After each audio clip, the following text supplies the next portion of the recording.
প্রাথমিকের 32,000 চাকরি বহাল। প্রাক্তন বিচারপতি অভিজিৎ গঙ্গোপাধ্যায়ের নির্দেশ খারিজ করে রায় দিল কলকাতা হাইকোর্টের ডিভিশন বেঞ্চ। বুধবার বিচারপতি তপব্রত চক্রবর্তী এবং বিচারপতি ঋতব্রত কুমার মিত্রের পর্যবেক্ষণ 32,000 শিক্ষক এতদিন চাকরি করেছেন, তাদের পরিবারের কথা ভেবে আদালত চাকরি বাতিল করছে না। একই সঙ্গে আদালত জানায় নিরপরাধরা কোনোভাবেই ক্ষতিগ্রস্ত হতে পারেন না।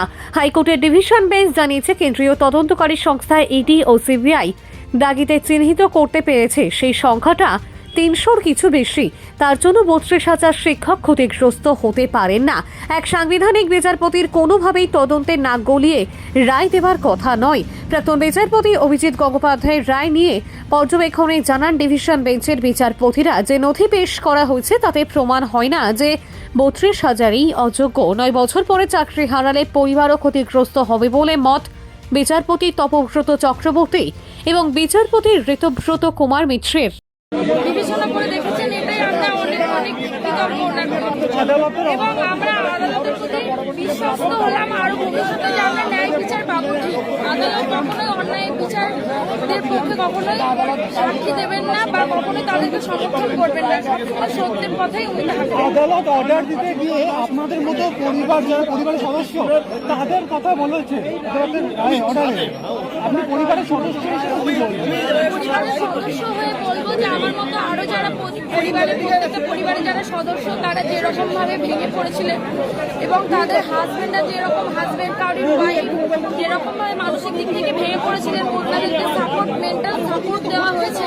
প্লাস ওনাদেরকে যাতে শক্ত থাকেন, কোনো রকম ভাবে মানসিক দিক থেকে ভেঙে না পড়ে, তার দিক থেকে ওনাদেরকে অনেক আমরা মেন্টাল সাপোর্ট দিয়েছি এবং আমরা সবসময় ঠাকুরের কাছে প্রে করেছি, সকলের কাছে আমরা বলেছি আমরা সবসময় ন্যায় বিচার আমরা পাই এবং আমার হাজবেন্ড নিজে যেন ন্যায় বিচার পায়। কারণ উনি অসৎ পথে চাকরি পাননি, উনি খুব কষ্ট করে ছোট থেকে খেটে নিজের যোগ্যতায় চাকরি পেয়েছেন। আপনার নাম কি এবং আপনার হাজবেন্ডের নাম কি? আমার হাজবেন্ডের নাম পাঁচু গোপাল দাস, তিনি একজন স্কুল টিচার এবং আমার নাম সুবর্ণা দাস। আজকে মহামান্য কলকাতা হাইকোর্টের রায় কার্যত ঢাকি সমেত বিসর্জন হলো বাংলা বিরোধী জমিদারদের। এর আগে অভিজিৎ গাঙ্গুলি উনি বিচারপতি ছিলেন না বিজেপির দালাল ছিলেন আজকে পরিষ্কার। অভিজিৎ গাঙ্গুলি রায় দিয়েছিলেন 32,000 চাকরি খাওয়ার জন্য। আজকে মহামান্য হাইকোর্টের রায়ে প্রমাণ হলো যে রাজ্যের নিয়োগ সঠিকভাবে হয়েছিল। শুধু তাই নয়, এই রামবামের অতৃপ্ত যৌথ প্রেতাত্মা এই কাকচিল শকুনরা ওত পেতে বসেছিল নির্বাচনের আগে চাকরি খেয়ে বাংলার যুবক যুবতীদের, বাংলার শিক্ষিত সমাজকে, তাদের মেরুদণ্ডটাকে ধ্বংস করে দিতে। মহামান্য হাইকোর্টের রায়ে আজকে পরিষ্কার হয়ে গেল যে বাংলা বিরোধী জমিদারদের চক্রান্ত ব্যর্থ করে মমতা বন্দ্যোপাধ্যায়ের সরকারের আমলে যে চাকরি পেয়েছিল সেই চাকরি সঠিকভাবে তারা পেয়েছিলেন। কিন্তু রাজ্যব্যাপী দীর্ঘদিন ধরে এই যে একটা পরিকল্পিত প্রোপাগান্ডা চালানো হচ্ছিল, এ রাজ্যে শিক্ষার মেরুদণ্ড ভেঙে দেওয়ার যে চেষ্টা করা হয়েছিল, আজকের মহামান্য হাইকোর্টের রায় সমস্ত চক্রান্তকে ধ্বংস করে এই অতৃপ্ত প্রেতাত্মাদের গালে থাপ্পড় মেরে বাংলার মানুষ আজকে প্রমাণ করল যে বাংলা উন্নয়নের পথে ছিল, আছে এবং আগামী দিনেও থাকবে। নির্বাচনের আগে এই চাকরি খেকোরা, এরপরেও যদি এদের উচিত শিক্ষা না হয়, বাংলার মানুষ তাদের শিক্ষা দেওয়ার জন্য তৈরি থাকলো। যারা এতগুলো মানুষের চোখের জলের বিনিময়ে ভোট জিততে চেয়েছিল, বাংলার মানুষ তাদেরকে ক্ষমা করবে না।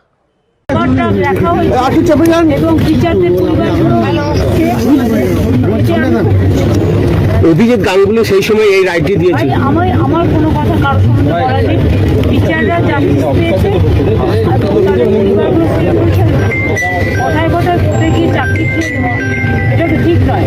আমাদের চাকরি দেওয়া দরকার, খেয়ে নেওয়া দরকার। বলছে একটা কথা বলা হয়েছে, বলছে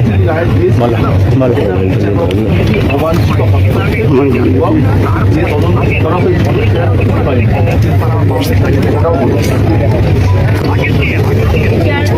বিচারের মতো বলে বিচারকে আমরা আমি আমার ভাই বোনেরা তাদের চাকরি recruitment process is not sustainable. It is the impact of the action that would define the nature of the procedure that is to be adopted.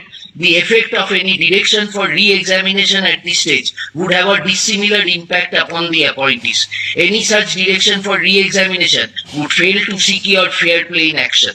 A job taken away after about 9 years of service would indisputably cause insurmountable inconvenience to the appellants, and their survival along with their family members would be at stake. In such circumstances, and considering the enormity of the impact, we are not inclined to uphold the cancellation of appointment of 32,000 teachers who have worked in the post for a long period.